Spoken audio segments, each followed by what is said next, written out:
কচু দিয়ে যদি হয় এরকম চান্দা মাছের তরকারি তাহলে কেমন হয় বলো তো। একদম দুপুরটা কিন্তু জমে ক্ষীর হয়ে যাবে।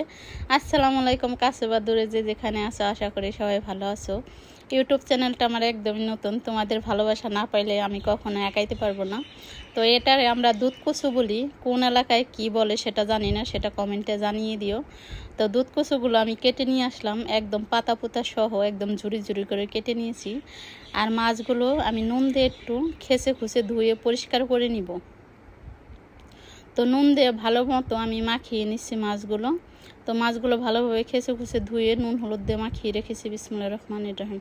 একটা পাত্রে দিয়ে দিলাম পরিমাণ মতো তেল। আর এই যে নুন হলুদ দিয়ে ভালো করে মাছটা মাখিয়ে নিচ্ছি। তেলটা এই সাইডে আমার গরম হয়ে গেছে।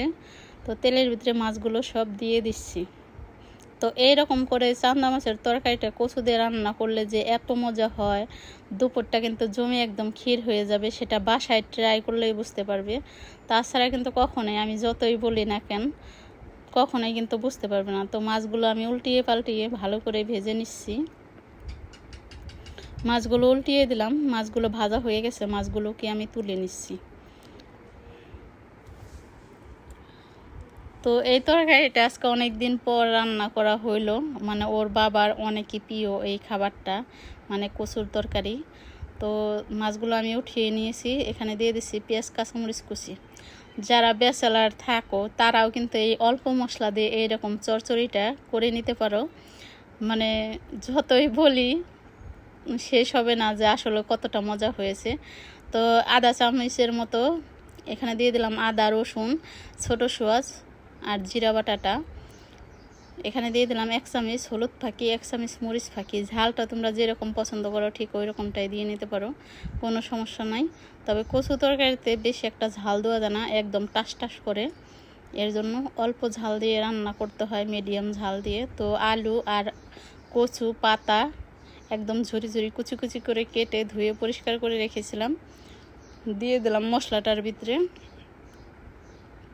এখন নেড়ে চেড়ে মশলার সাথে ভালো করে কষিয়ে নিব। তো দেখো একদম সুন্দর মতো কষানো হয়ে গেছে সবজিগুলো, মানে কচু আলু সবজি যাই হোক।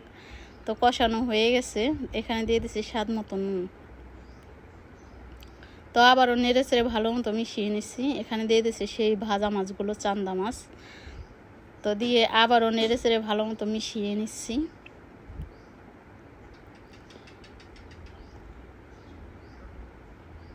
মেশানো আমার হয়ে গেছে, এখানে দিয়ে দিচ্ছি পরিমাণ মতো পানি। যেহেতু কষানোর সময় অর্ধেকটা হয়ে গেছে তরকারিটা রান্না, তো আর অর্ধেকটা বাকি রয়েছে। তো এরকম দেখো মাখা মাখা হয়ে গেছে। আবার আমি নেড়ে চেড়ে দিচ্ছি। তোমরা চাইলে একটু সস পাতা, টমেটো দিতে পারো, তবে আমার বাসায় ছিল না এর জন্য দেয়নি। দেখতে যতটা সুন্দর হয়েছে মাশাআল্লাহ, খেতেও দারুণ সুস্বাদু হয়েছে। তোমরা বাসায় অবশ্যই অবশ্যই ট্রাই করো। আর যদি তোমাদের আর কি ভালো লাগে, লাইক কমেন্ট শেয়ার সাবস্ক্রাইব করে আমার পাশে থেকো।